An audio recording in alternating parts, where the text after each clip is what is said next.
let's start with this, okay? So why is this exciting? I said it initially. This is exciting because we can actually finally see CCP numbers. And what does that mean? That doesn't only mean quantitative content. It also means that that we can look at how they describe their own business, which is, I'm not going to go into a lot of details. You guys can check this out if you're interested in this, right? But something that is very interesting is, for example, how they describe what happened in 2021, right? Let me see if I can make this a little bigger right here. During 2021, the group released 4 quarterly expansions for EVE. They're calling the quadrants expansions, right? They're calling it expansions, which is a bit of a stretch if you ask me, but hey.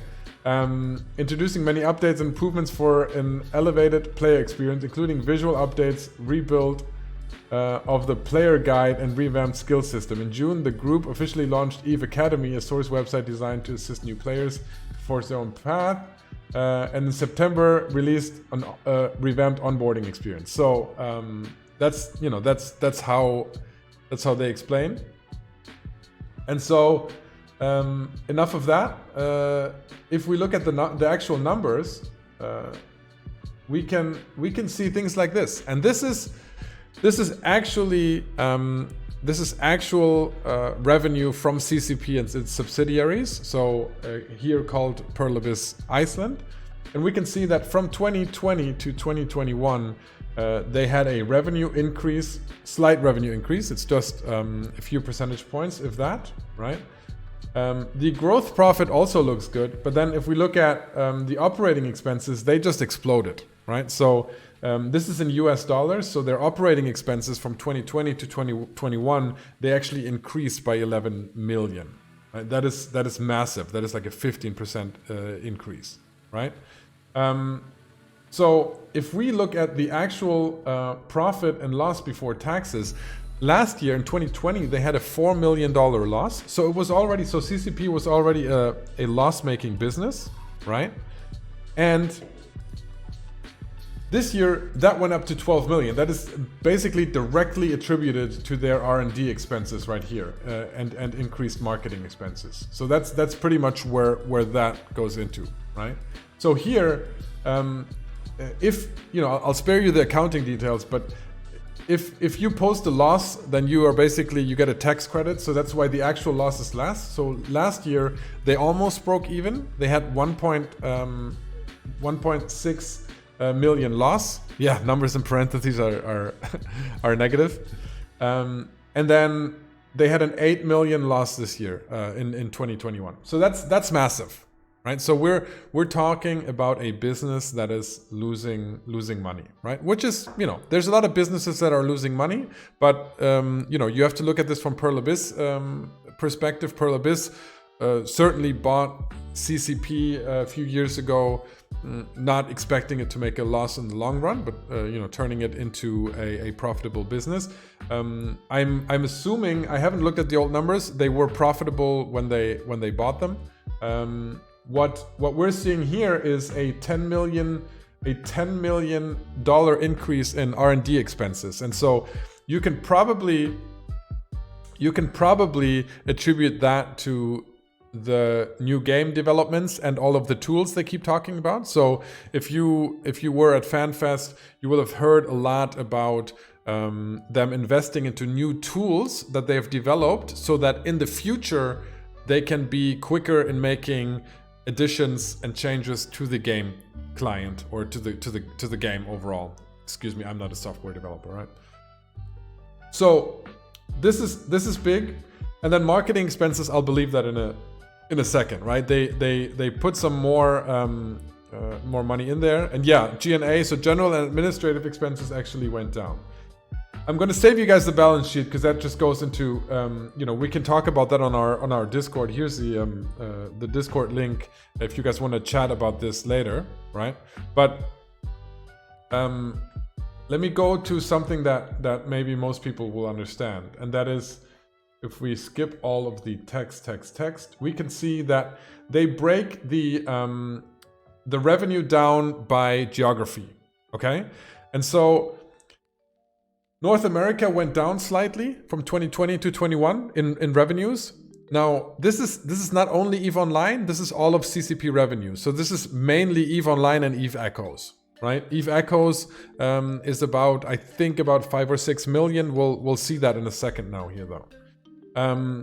So here we're seeing that Asia is increasing a lot, and that's because of their collaboration with NetEase and launching EVE Online in China last year. Relaunching it pretty much, and this in Europe it's pretty much flat, right? So overall it increased a little bit, mainly due to numbers in Asia. So let's look at salaries, right? Salaries went up by 5 million. That's a lot, and that's going to go up by a lot more this year because we have a ton of inflation. Mocam, thank you for that Prime update. Mocam, I hope you didn't mind me announcing your little tool on the main stage at FanFest. I hope I didn't break your servers, my dude. I saw Twitch said on that said rip Mocam servers. So I hope you're doing fine, and I hope I didn't cause you extra cost, dude. Great tool, my man. So many people. Mocam, so many people came up to me at FanFest and said that we didn't know about that. That's so awesome. Market history, you know, how come that tool is not more well known? So there you go, man. Passing on that amazing feedback that I got. And thanks again for everything you do, man, on that tool. So yeah, salaries increased a lot, right? So this is average number of positions. So the positions rose from 300 to 335. So they are.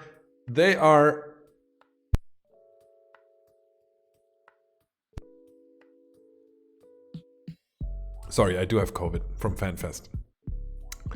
Thanks, CCP. Just kidding. Thanks, nerds, for giving me COVID. Anyway, so they increased headcount by 10%, right? So 10% is quite significant, right? And that's a testament to them hiring more people in the development of games that we don't yet know. I'm very sure of that, right? Especially because you're looking at the R&D expense, and you would assume that there's a lot of new development in there, right? So. Rest of the stuff, kind of boring. Government grants, yeah, blah, blah. I wanted to look at something else, which is coming down here. Not the leases, this. Oh, no, we're gonna see subscription revenue somewhere.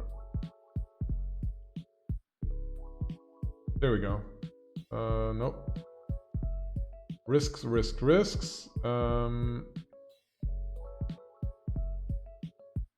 Here you can see all the subsidiaries that are in there, by the way. So, you know, this is CCP, and then mainly some smaller things: CCP UK, CCP Asia. So this is all of the, all of that stuff. Yeah, I missed it probably. Huh? It wasn't deferred revenue. Let me go back. Sorry for scrolling.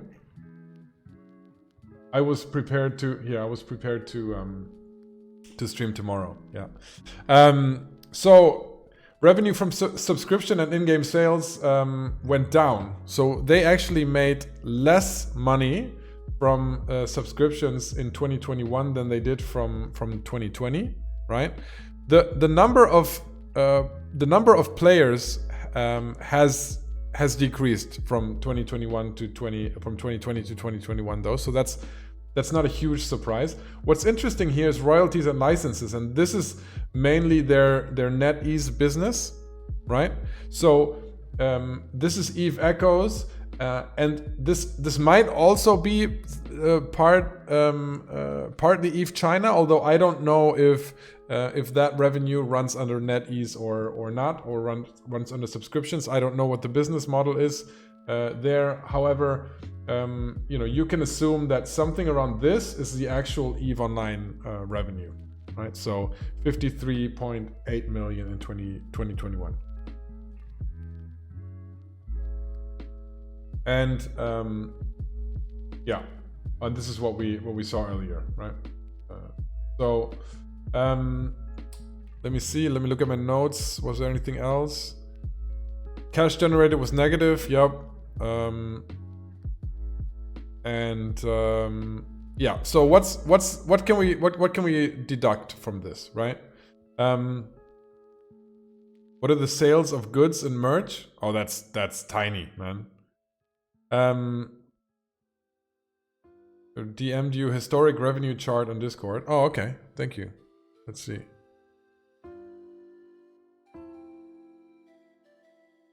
Oh yeah. Okay. I'll if I can spontaneously pull that over later, I'll show it. But okay, that's basically CCP revenue going down from about 80 million in 2013 to about 50 million now. So significantly going down, but that's no surprise. Right. Yeah, and this right here shows you NetEase, because this says revenues from one customer represented 10 million US dollars, and so this is clearly NetEase. So that would be their one customer that they even have. Oh yeah. So that's what can we draw from that? So one thing is that if CCP is making 53.8 million from revenues, right? Then a 30% increase in cost is not going to be directly, you know, $15 million, but it's going to be, you know, depending on how many players stick around, let's say it's going to be around $10 million, right? If you remember that it was one whale brought in 10 million, no, it's NetEase. If you remember that they made a loss of 8 million last year, if they can increase subscription fees by 30% and get an additional 10 million, then there you go. That might be what they're thinking. And a lot of that, you know, Markets for ISK, the guy that wrote the blog post about this, wrote something that I agree with, and that is, if you're Purl Abyss and you've bought CCP, and this is the development they're taking, then there's on the one hand there is you know that they're making new games, right? So you're going to be fine with them making a loss in the short term, because if they're making new games, the revenue stream from video games is always, you know, development phase, you invest a lot and then you have a payout in the end. So that might be fine. However, the 8 million in 2021 is pretty hefty. So the timeline pretty much checks out of them saying, hey, in 2021, we're posting an 8 million loss. They're having a serious conversation with Purl Abyss about where this whole thing is going to go, right? And Purl Abyss in Q1 says, hey, look, guys, you guys are going to have to raise prices or this is not going to work, right? And so I do think they're getting a lot of pressure from CCP, from Purl Abyss, because otherwise this whole price increase, it doesn't really make a lot of sense if you compare it to other games, if you compare it to the lack of you know, new content. It all doesn't make sense. So I think the most logical explanation is the pressure that Purl Abyss is putting on them because they posted a loss of $8 million in 2021. So that's just you know, that's just what it is. Let me catch up with chat real quick.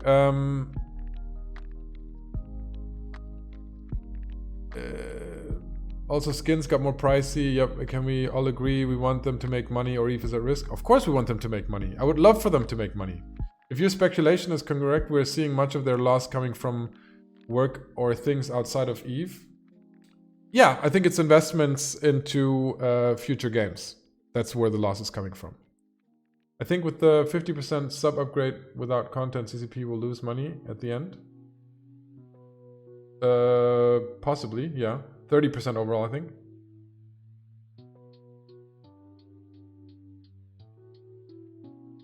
Also, I imagine PA sitting there or seeing their other IP going downhill, the pressure must be really big. Yeah. EVE is now the MMO with the highest price. Yeah, that's insane. You know, it's actually insane. I don't think it's a good move. I think it's a Hail Mary move. And I think in inflation, I mean, look, there's one thing I have to say that bothered me all through FanFest, right?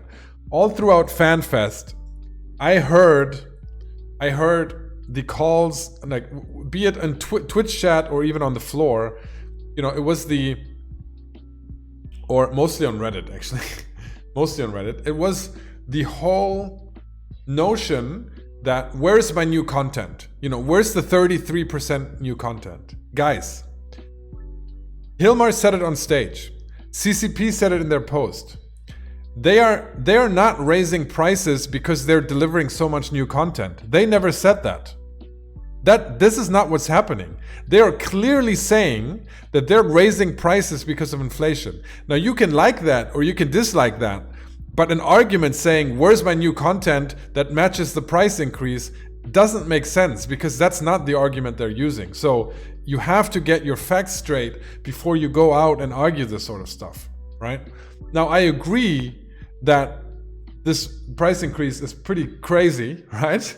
It's pretty crazy, and I don't see how it's going to work, but you have to stick with the facts that they're calling out. Otherwise, everything that comes after that, you know, people are just going to dismiss. At least people that understand the real situation, or people that work at CCP, right?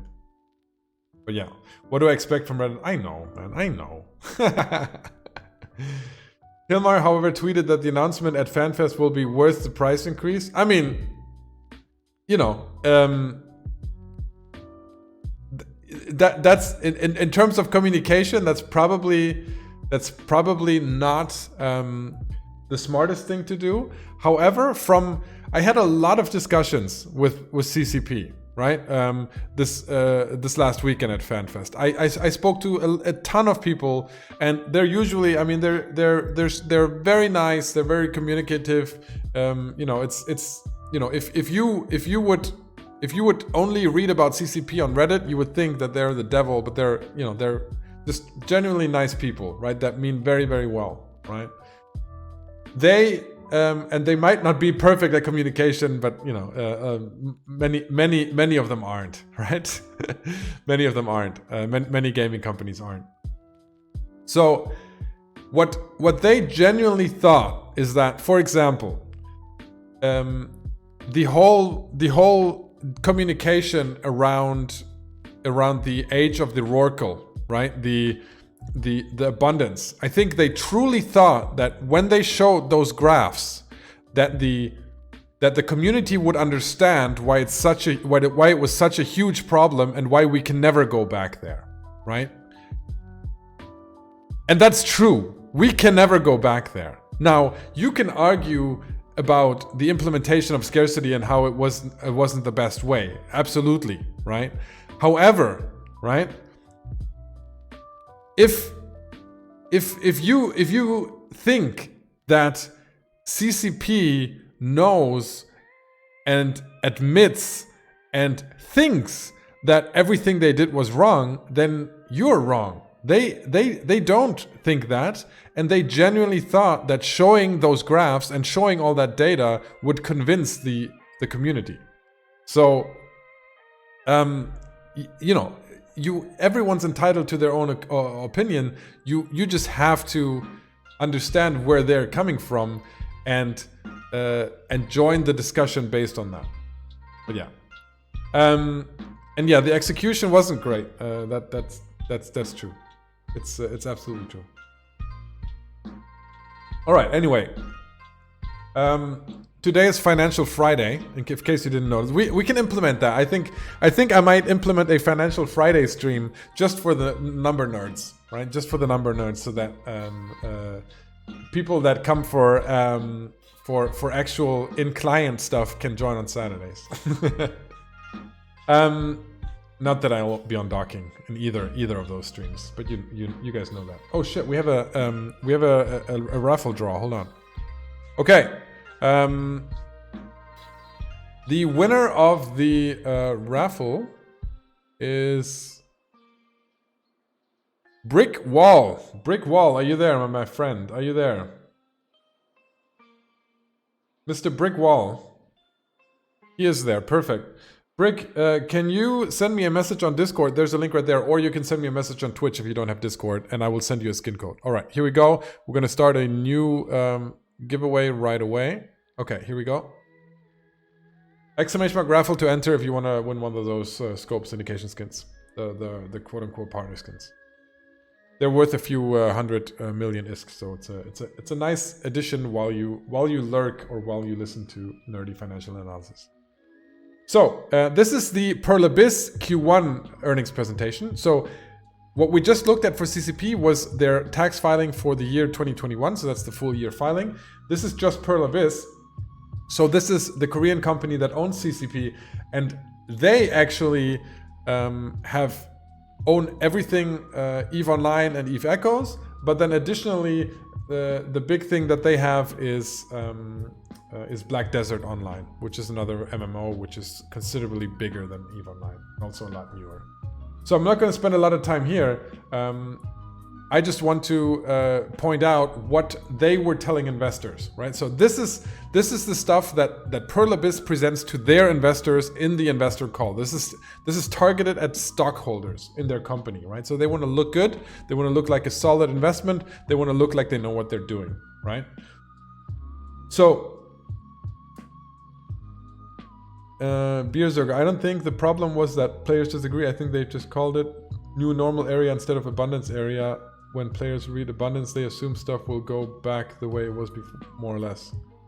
Yeah, they called it prosperity, right? Prosperity was the wrong name for what they did, for sure. How can we ever get your corpse when you never undock? You just won't, man. I might auction some off. Yeah. So this they're actually in their investor relations call. They were praising the Doctor Who collaboration, which tone deaf. If you talk about the community or a lot of part of the community, although it did bring some new players into the game, but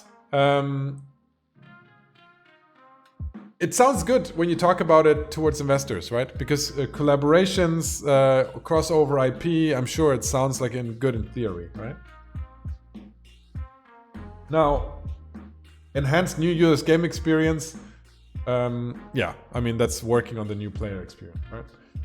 Overall, Q1 revenue was down from Q4, but there were there was some financial income in here. Overall, they're turning a profit. Overall, by the way, Purl Abyss profit in 2021 was over $50 million US, right? This is the net profit right here, but this is in Korean won. If you translate it into US dollars, Purl Abyss had a net profit over $50 million. Compare the net profit of over $50 million that includes an $8 million loss from CCP, right? So that's quite significant, yeah. This is a profitable company with a non-profitable subsidiary, right? So that's quite significant. Revenue by core IP is important, even though some analyst is going to get fired here because he forgot a decimal. This should be 18.2 and this should be 70.9, right? But Purl Abyss, if you're listening, he meant well, okay? 89.1, so it's up overall. EVE revenue is down a little bit in Q1 2022. It's going to be very, very interesting to see what the price increase that is in May now is going to mean in Q2 for 2022. So that's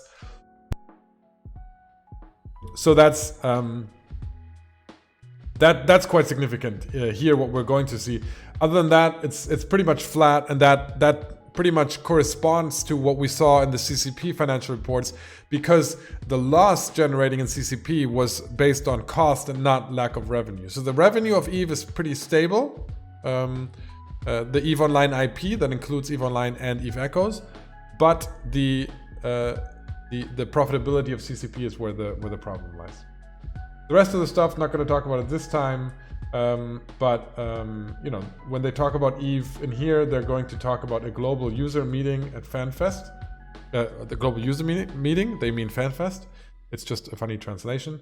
And new game preparation can honestly mean a lot of things. I'm guessing what they're talking about is they're just developing new games, and I think they have to address that, because those stockholders will have looked at the financials that I just showed you, so they will be wondering about the loss. So they will have to address the fact that they're developing new games, and that's pretty much it.